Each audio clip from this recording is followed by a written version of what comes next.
Assalamualaikum warahmatullahi wabarakatuh. Di Selamat pagi semua teman-temanku di seluruh Indonesia. Beberapa hari ini kita dihebohkan oleh beberapa masalah yang timbul dari pemerintah, daerah maupun pusat. Ya, ini menjadi sorotan publik, saudara-saudaraku sekalian. Yang pertama itu yaitu tentang penetapan NIP PPK yang bersyarat. Penetapan NIP PPK yang bersyarat. Aduh, ironis ya, yang seperti ini. Saya kutip dari sebuah media. Ini ada satu daerah, kabupaten.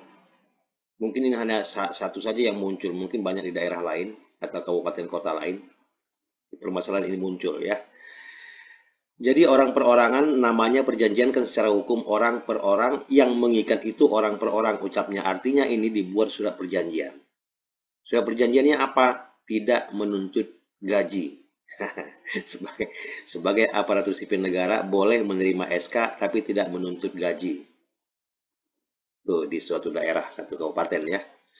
Ada lagi kabupaten lain atau kota atau bahkan ya provinsi mungkin sudah terima gaji tapi SK-nya belum ada.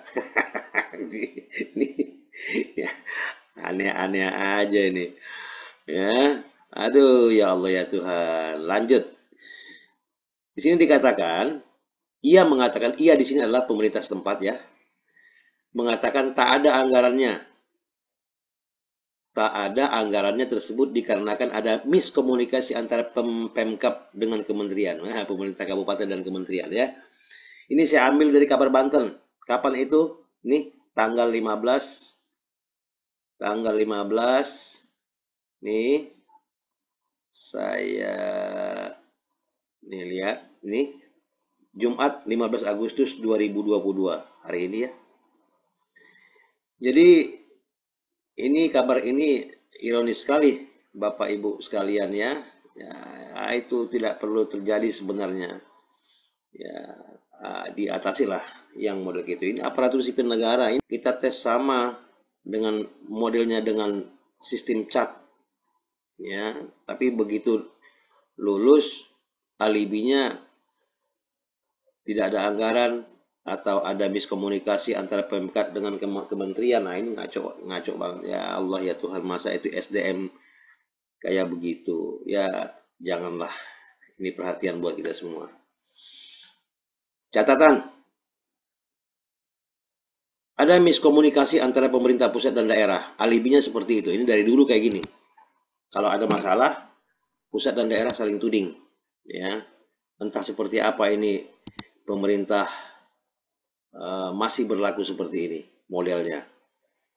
Mudah-mudahan tidak terjadi di kedepannya. Ini berbahaya sekali ya sebagai sumber daya manusianya, apalagi reformasi dan birokrasi ini, Masya Allah. Di era reformasi birokrasi, Presiden RI sudah mencanangkan agar reformasi birokrasi memiliki SDM yang unggul sejak HUT RI beberapa tahun yang lalu. Itu sudah dicanangkan itu. Ya, sudah dicanangkan.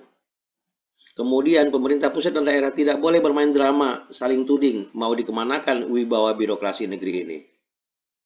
Ya kan? Bayangkan kalau pusat dan daerah saling tuding. Ya bahaya itu, nggak boleh terjadi seperti itu. Ya atasilah secara birokrasi, ya kan? Kemudian aparatur sipil negara adalah abdi negara yang secara hukum dilegalkan oleh undang-undang, dan penetapan SK dari pemerintah jangan didramatisir segala dengan surat perjanjian pribadi di atas materai dengan alasan apapun. Hanya karena komunikasi antara pusat dan daerah tidak sinkron. ASN yang jadi korban di sini. Ibarat pepatah mengatakan, gajah sesama gajah berkelahi, rumput mati terinjak-injak. Ironis ya? Ironis sekali. Oke, kita masuk pada sorotan kedua. Sorotan kedua ini adalah masalah ini. Heboh pengumuman kelulusan PPK serta formasi lengkap di sosial media. Wah, saya juga kaget kemarin. 2 hari yang lalu saya pernah dapat informasi ini. Entah dari siapa saya juga nggak tahu. Kok tiba-tiba masuk itu nggak ada nomornya, nggak ada namanya.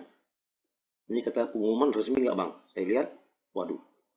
Ini ngaco juga ya. Artinya kalau pengumuman resmi itu dari Panselnas ya, SCASN atau BKN atau Menpan, atau yang paling bertanggung jawab atau otoritas pemerintah setempat ya yang mengumumkan itu.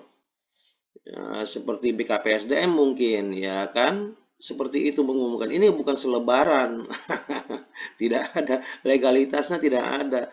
Dan teman-teman heboh sekali itu. Saya terima 2 hari yang lalu itu,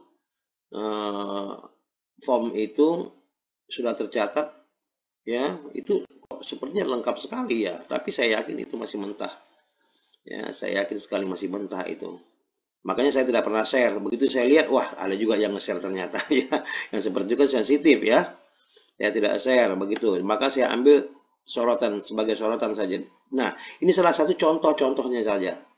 Ini dibuka ini Bapak Ibu dapat ya. Ini ada sheet 1, sheet 2, by name, by address. Ini ada semua nama-namanya ada di sini.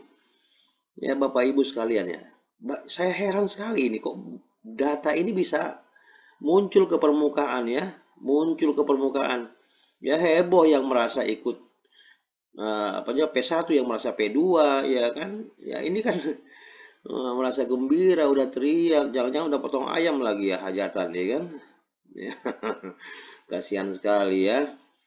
Oke, ini datanya. Nah, sebagai contoh saja, di sini ini kita dapat mencari ini melalui apa? Melalui nick. Kita boleh klik di sini nick kita.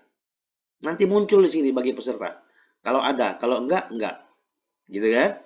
Kalau kita nama kita muncul nama sebenarnya sesuai dengan data yang kita ikut dalam peserta PPPK itu. Dapat dilihat di sini Bapak Ibu sekalian, ya. Makanya saya katakan tadi, ini di sheet 2-nya ini ya, di sheet 2-nya ini.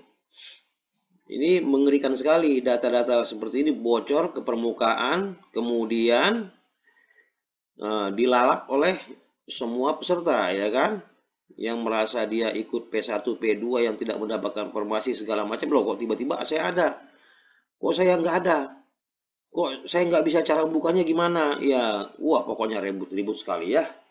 Nah, ini data-data ini Bapak Ibu sekalian. Data-data ini lengkap sekali ini.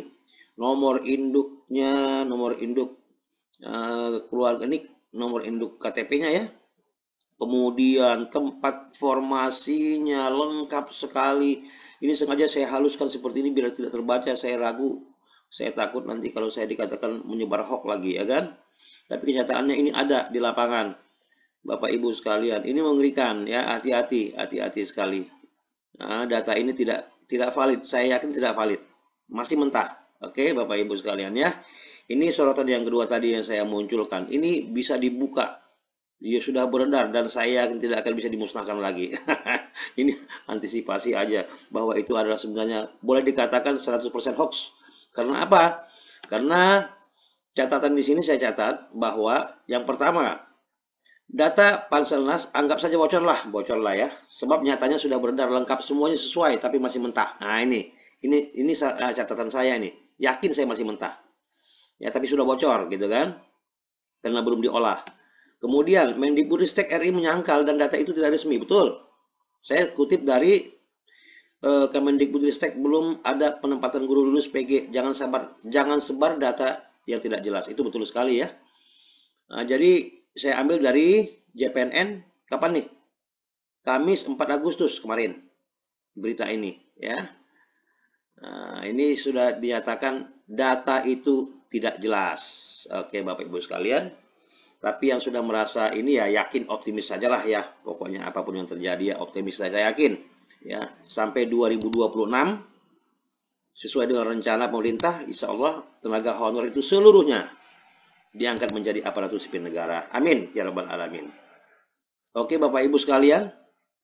Di sini saya catat berikutnya adalah kepada seluruh calon ASN selektiflah menerima informasi yang beredar. Ya Bapak Ibu ya. Selektiflah. Tapi kalau kadang-kadang kita sampaikan yang benar itu kita dicibir. Katanya kita nggak ikhlas lah segala macam, ya. Ya pokoknya kita berusaha untuk memfasilitasi teman-teman memahami segala sesuatunya. Yang kedua catatan saya adalah pengalaman kami di tahun-tahun berlalu, hal-hal ini juga terjadi yang pada akhirnya lahirnya calo-calo dadakan dengan alasan pengawalan data. Data Anda agar kelak tidak hilang dan akan dikawal oleh oknum yang menghubungi Anda dengan berbagai cara. Dan Anda dimintai uang sekian juta, bahkan puluhan juta rupiah demi pengamanan data Anda. Ingat itu Bapak Ibu sekalian. Ya, cukuplah sudah ya model-model kayak dulu itu. Sekarang berlaku nggak? Masih berlaku ya. Kenapa? Diberitahu juga susah teman-teman. Mulai sekarang hati-hati oknum, mulai gentayangan. Sebab pola-pola lama masih dipakai di era ini. Bahkan oknum yang mungkin saja dekat dengan Anda. Banyak korban sudah, ya teman-teman ya. Jika kami sudah sampaikan kepada Anda dan masih percaya oknum, ya rasain aja sendirilah. Ya akibatnya. Anda dan oknum siap-siap masuk dalam deretan antri penginapan hotel Prodeo. Rekrutmen ASN PPK dipastikan gratis. Tidak ada istilah bayar. Agar SK turun, agar data aman, agar data dikawal, atau apapun alasannya menakut-nakuti Anda dengan alibi pengamanan data. Ingat, ini gratis. Ya, Bapak Ibu sekalian ya. Gratis aja pokoknya. Ya, jangan abaikan pesan saya ini, pesan kami ini. Berharap teman-teman semua lulus menjadi aparatur sipil negara. Terima kasih.